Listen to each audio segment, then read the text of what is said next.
Oh, I love this next segment. Australia's universities, they remain the playground of the rich and the thick.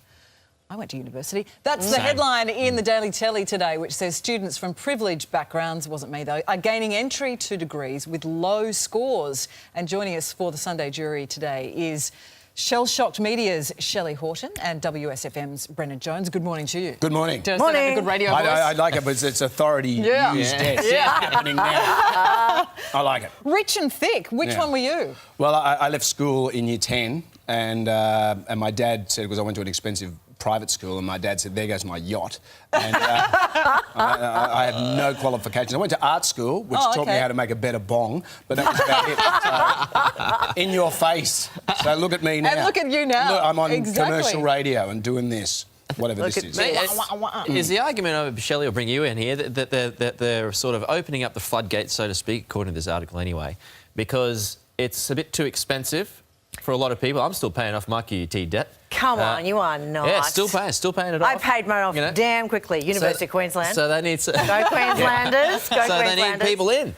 Look, I know. Look, the thing that if they're only getting a score of 50 and getting into university, they are buying their way in. But are they going to pass?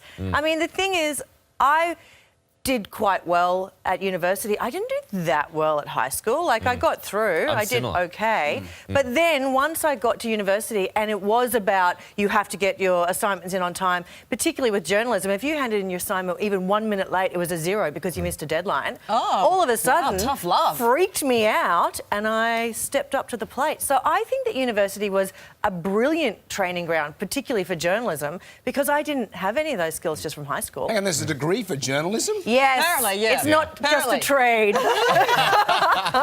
Yeah, I studied that too, but I went to the university in Bathurst, Charles Sturt University, which is a bit of a breeding ground, has been, and has had a good reputation as well. But again, I learned a lot of other skills that weren't related to drinking journalism at all. I think it was just watching a lot of George Negus from the 70s saying, the militia's just over the hill. And that's all you had to do. Copying Jan Event's voice as That's all you had to quite do. agree with that, Yeah, well, it is interesting, though, that these reforms are meant to help out disadvantaged kids, but they just don't seem to be doing it at all. So reform, whether or not we'll see any. Well, we make the point that some of our most successful Australians, including Paul Keating, they did it without uni. Brendan Jones? Me? Brendan Jones. Did your dad get the yacht in the end? No. He died a yachtless man.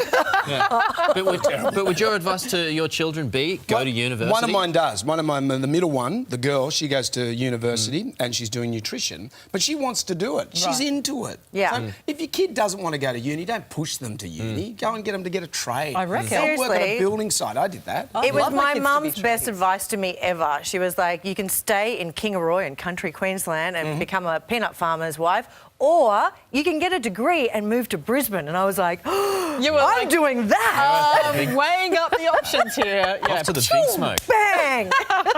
Peanut farmer's wife, aren't they on the Desperate Housewives of Kingaroy? Good. Now that's a reality show I'd watch. Good morning to the folks of Kingaroy. Mum and Dad are home in Kingaroy at the moment. Morning to you. All right. Mrs. Horton. Moving on, parents who grew up threading pasta necklaces and crafting Play-Doh creations might be surprised to learn they're the latest things to be banned in response to growing allergy fears in kindergartens. Come on. Come on. Ridiculous. Really? I want the macaroni necklace from my nephews. It's awesome.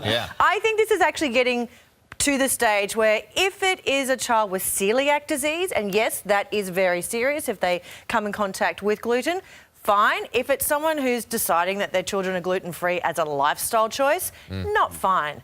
I think it has to be the responsibility of the parent to say, my child can't play with Play-Doh, or here's some rice flour to make some Play-Doh for my child. Don't penalise everyone else, and don't penalise the awesome aunts who love their macaroni necklaces. Yeah. Ban all that junk. Just ban it. Have you ever tried to get Play-Doh out of shag pile? I'm actually thinking, I reckon banning Play-Doh could be a really great thing. Shag pile. He's wearing a corduroy jacket. Of course, it's shag pile carpet. Shag carpet. Yeah, right. Come on, man, it's coming back, Stephen. Get on the train. Child of the 70s. Like the corduroy jacket. But, you know, and all that crap that they make you at home and you put up in your fridge, I don't want that. I love it. Nothing. Oh, I'm coming home with cartloads of that right now. Yes, you be getting it all the time. I love it. Can't you make me up something from Bulgaria? I don't forget the macaroni necklace. But I guess if it's life-threatening, OK, all right. But if it's life-threatening, then it's the parent's responsibility for that child, not all of the kids. I just think it's just getting ridiculous. But have you seen the price You of know what, rice they just- flour these days? You know, I know. Well, how do hippies afford it? I don't know. What do you do? It costs about And it's got to be $10 a organic kilo. as well. Yeah. Absolutely. Yeah, it's mental. I think they just all need to go back to like we did, where you just go out, eat dirt, and get your immune system up, and none of this hand-free sanitizer and all that sort of stuff. Just back to basics. Yeah, we are solving the world's problems. We're going to do some more of it after this break A lot as well. of lols. The current leader of the free world has also turned out to be a bit of a baby whisperer. What can Obama not do? What a guy. We'll take a look at that. How stoked is mum? Yeah.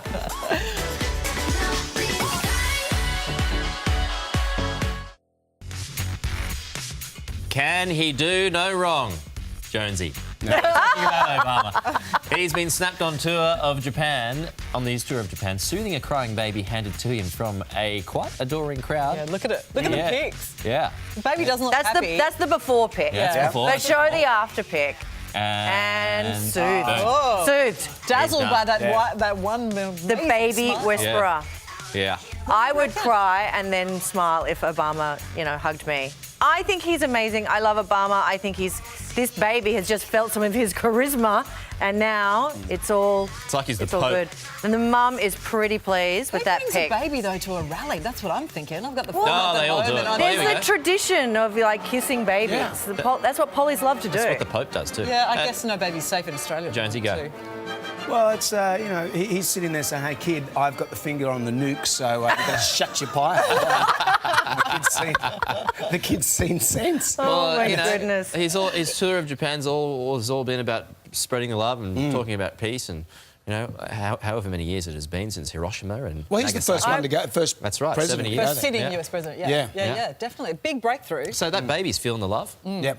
If What it do you was reckon- Trump, I reckon What do you reckon Trump would do? he would eat the baby. Oh, there we go.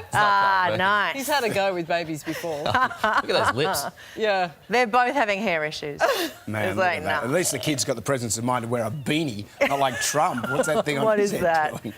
Oh my goodness. Crazy hair. Yeah. Well, good to have you guys on. Well, it's great to be here. Yeah, it's always fun. I hear you've been stand-up paddleboarding as well. So Yeah, we might, I go out every now and then. We might get you to show It's a Pete. shame we don't have pictures of that. Jonesy was caught on Big Wednesday this week. Big What was that, Wednesday. 15-foot swell or something in Cronulla? Yes, I went out there and I just made a deal with the ocean. Just let me live and I'll go in. And I went in and I kid you not, the water went calm. You've lived to tell the Is that story. right? Yeah. So you have some kind of healing power as well. He's a wave whisperer. Other way. We're all going to go out with Jonesy. Sure. Yeah, man. Don't wear Speedos though. No, Pete. That I can't remember the last time I wore Speedos, if ever. We'll definitely get a camera I'm on. a Speedo kind of guy. No, that's more Carl's domain. Carl's yeah. He's a mankini man. He's got a better body than I do. Shelley, Jonesy, thank you so much for coming in. As always, sharing the love. We'll be back sharing some more love after this. Stay with us on Today.